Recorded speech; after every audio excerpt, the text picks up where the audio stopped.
এটি পৃথিবীর বৃহত্তম এবং সবচেয়ে রহস্যময় মরুভূমি সাহারা। যেমনটা আন্টার্কটিকা বড়, যার গোটা অঞ্চল বরফে ঢাকা, যে মহাদেশে তাকালে শুধু বরফ আর বরফ দেখতে পাওয়া যায়।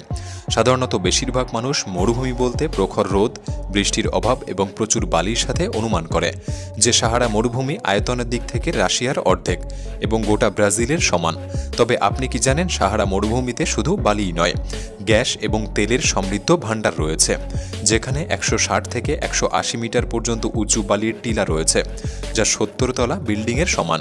কিন্তু আপনি কখনো ভেবে দেখেছেন এই বালির নিচে আর কি রয়েছে? এত বালি কোত্থেকে এলো? এটা কি শুরু থেকেই এমন ছিল, নাকি বিশেষ কারণে এমনটা হয়েছে? আসুন আজকের ভিডিওতে আমরা জানব সাহারার ইতিহাস, বর্তমান এবং বিবর্তন, কিভাবে সাহারার জন্ম এবং রহস্যময় সাহারা আসলেই কত গভীর। ভিডিওটি সম্পূর্ণ দেখার অনুরোধ রইল। আর নতুন বন্ধুরা অবশ্যই পাশে থাকা সাবস্ক্রাইব লেখাটি প্রেস করে বেল আইকনের অল অপশন সিলেক্ট করুন। প্রথমেই আমরা জানব সাহারা সম্পর্কে কিছু প্রাথমিক তথ্য। মরুভূমিটি পশ্চিম থেকে পূর্বে 4800 কিলোমিটার এবং উত্তর থেকে দক্ষিণে 800 থেকে 1200 কিলোমিটার বিস্তীর্ণ এলাকা জুড়ে। এটি আফ্রিকা মহাদেশের 30% স্থান দখল করে রয়েছে। এর আয়তন 8.6 মিলিয়ন কিলোমিটার, যা ব্রাজিলের ভূখণ্ডের চেয়েও বেশি। তবে একটি প্রশ্ন, এই বিশাল এলাকায় কি শুধুই বালি? না, অনেকেই জেনে অবাক হবেন, সাহারার মাত্র 20% এলাকায় বালি রয়েছে। বাকি এলাকায় আপনি সুরম্য বন্ধুত্বপূর্ণ ল্যান্ডস্কেপ দেখতে পাবেন। সাহারা পৃষ্ঠের বালির স্তর গড়ে 150 মিটার এবং 300 মিটার পর্যন্ত বিচ্ছিন্ন শৈলশিরা রয়েছে। বাকি সাহারার অংশে বেশিরভাগই পাথর এবং পাহাড়ের। সুতরাং এই সাহারা বালি, শিলা এবং পাথর দিয়ে সজ্জিত কিছু আশ্চর্যজনক গোপনীয়তা লুকিয়ে রেখেছে, যা আজ আপনি জানতে চলেছেন। এটি একটি বালির মরুভূমি হওয়ার পাশাপাশি বেশ আকর্ষণীয় এবং রহস্যময়। সাহারার ইতিহাস সম্পর্কে বিজ্ঞানীরা অনেক আগেই অনুমান করে রেখেছে যে এটি অতীতে এখনকার মতো প্রাণহীন মরুভূমি ছিল না। এটি একটি সুন্দর প্রস্ফুটিত স্বর্গ ছিল।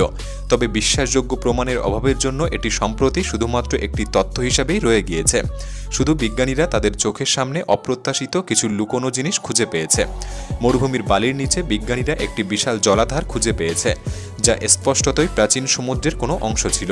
অনুমান করা হয় এটি প্রায় 2,50,000 বছর আগে গঠিত একটি প্রাচীন প্যালিও হ্রদ থেকে তৈরি জলাধার, যেমনটা আজকের ওয়াদি তোষা উপসাগরীয় এলাকায় নীল নদ একটি নিম্ন চ্যানেলে ভেঙে তৈরি হয়েছিল।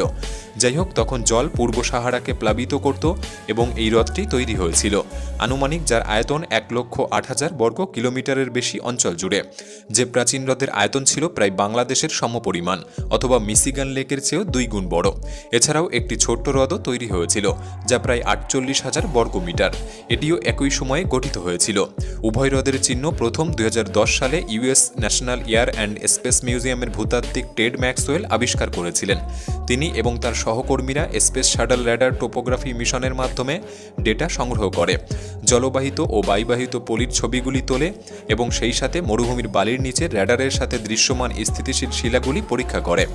অবশেষে ভূতাত্ত্বিকরা সেই প্রাচীন মেগাহ্রদটির ছবি আঁকতে সক্ষম হয় এবং মরুভূমির চরম শুষ্কতার মাঝে সাহারান বালির নিচে প্রাগৈতিহাসিক সেই রহস্যময় তথ্য খুঁজে পায়। তাদের র্যাডারগুলি ভূতাত্ত্বিক কাঠামোর অভিন্নতা এবং কম আর্দ্রতা পৃষ্ঠতল সম্পর্কে বিবরণ প্রদান করে। এছাড়াও বিজ্ঞানীরা জীবাশ্ম মাছের অবশেষ খুঁজে পেয়েছিল নীল নদের প্রায় 400 কিলোমিটার পশ্চিমে, সমুদ্রপৃষ্ঠ থেকে প্রায় 250 মিটার উপরে। এই হ্রদের সর্বোচ্চ উপকূলরেখা চিহ্নিত করতে তারা একটি মডেলের মধ্যে ডেটা একত্রিত করে। গবেষকরা নিশ্চিত করেছেন যে নীল নদ একবার মিশরের গোটা কাসাবা তোস্কা হ্রদকে প্লাবিত করেছিল এবং এই বিশাল হ্রদ তৈরি করে, যা সেলিমা এবং মিশরের টারফলি অঞ্চলে প্যালিওলিথিক মানব বসতিগুলির অবস্থান সম্পর্কে একটি আনুমানিক হ্রদের দিকে নির্দেশ করে। হ্রদটি 1000 বছর ধরে বিদ্যমান ছিল, যা বিভিন্ন ধরনের উদ্ভিদ এবং প্রাণীর বিস্তার এবং বিকাশকে প্রমাণ করে।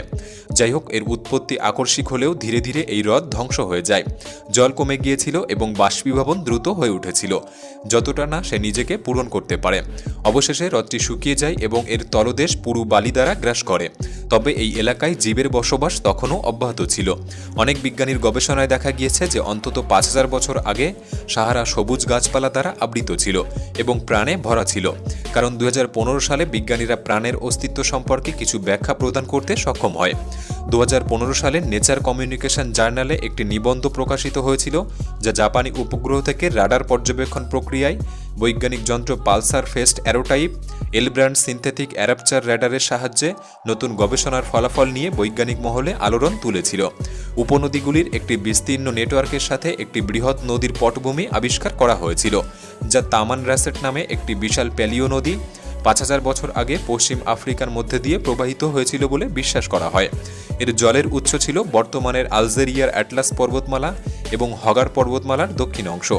এই এলাকায় অবস্থিত আলজেরিয়ার মরুদ্যান শহরের নাম অনুসারে নদীটির নামকরণ করা হয়েছিল তামান রাসেট।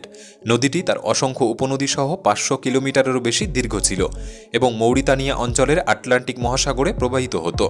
বিজ্ঞানীরা বিশ্বাস করতেন যে প্রাচীনকালে তামান রাসেট নদীর অববাহিকায় প্রাণী ও গাছপালা প্রচুর ছিল, তবে এটি গত 2000 বছর ধরে সম্পূর্ণ শুকিয়ে গিয়েছে। আজ যদি নদীটি বিদ্যমান থাকত তবে এটি পৃথিবীর নদীগুলির মধ্যে 12তম দীর্ঘ নদী হতো। এছাড়াও বৈজ্ঞানিক অনুমান অনুসারে নদীটি অস্থায়ী ছিল।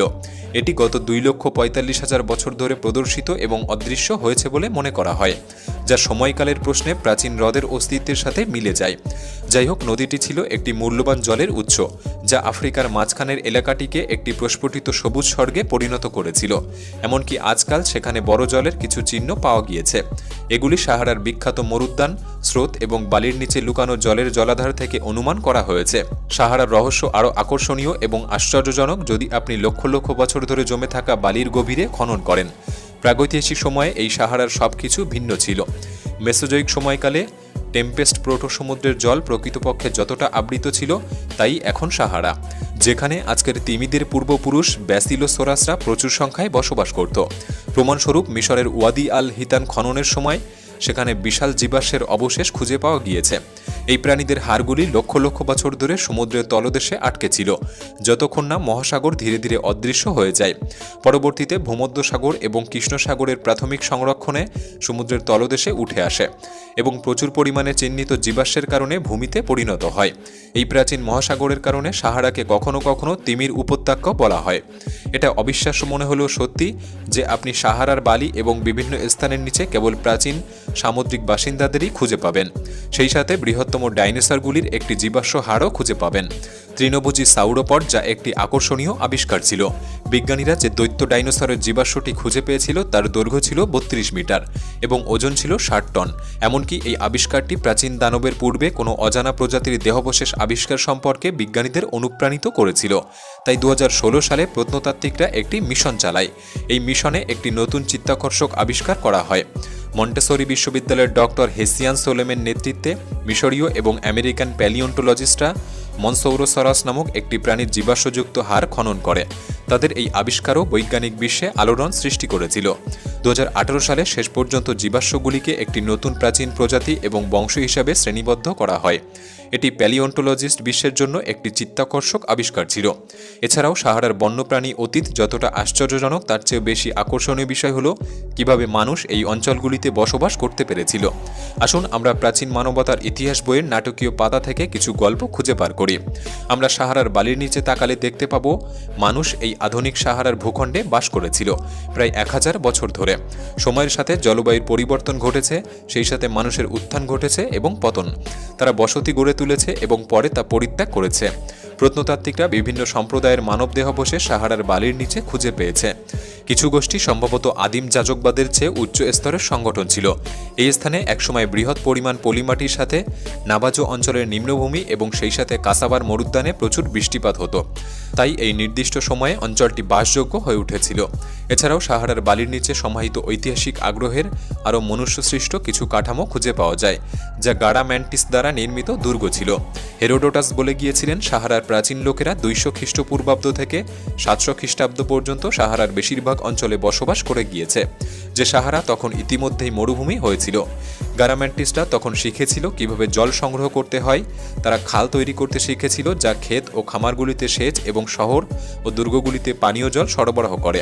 বিজ্ঞানীরা ত্রিমাত্রিক স্যাটেলাইট চিত্র ব্যবহার করে বালির নিচে লুকানো প্রাচীন মানবসৃষ্ট খালগুলির মসৃণ প্রান্তগুলি দেখতে সক্ষম হয়েছে। তারা দেখেছে শুষ্ক জলবায়ু ধীরে ধীরে এটি দখল করে নিয়েছিল, খালগুলি শুকিয়ে গিয়েছিল এবং বালি তাদের বসতিগুলিকে গিলে নিয়েছিল। এগুলি ছাড়াও সাহারা মরুভূমির রহস্যের কোনো শেষ নেই। সবচেয়ে আশ্চর্যজনক তথ্য হলো যে এটি সুদূর অতীতে একটি প্রস্ফুটিত সবুজ বাগানের মতো ছিল, কিন্তু ভবিষ্যতেও এই দুর্গম মরুভূমি সবুজ হতে পারে। ক্যালিফোর্নিয়া বিশ্ববিদ্যালয়ের আর্থ সিস্টেমের সহকারী অধ্যাপক আরভিনের মতে আগামী সময়কাল দি গ্রিন সাহারা পিরিয়ড, যা আফ্রিকান ওয়েট পিরিয়ড নামেও পরিচিত। মূলত পৃথিবী তার অক্ষের চারপাশে ক্রমাগত পরিবর্তিত কক্ষপথে ঘূর্ণনের কারণে এই ঘটনা ঘটতে পারে। এই অলৌকিক পুনরাবৃত্তি ঘটনা, যা মূলত প্রতি 23 বছর অন্তর ঘটে থাকে, তাই অনুমান করা হয় 10,000 বছরের মধ্যে সাহারা আবার একটি সবুজ উদ্যানে পরিণত হতে পারে। তবে এই অনুমানগুলি নাও ঘটতে পারে, মূলত গ্রিনহাউস গ্যাসের কারণে, যা জলবায়ু পরিবর্তন ঘটায়।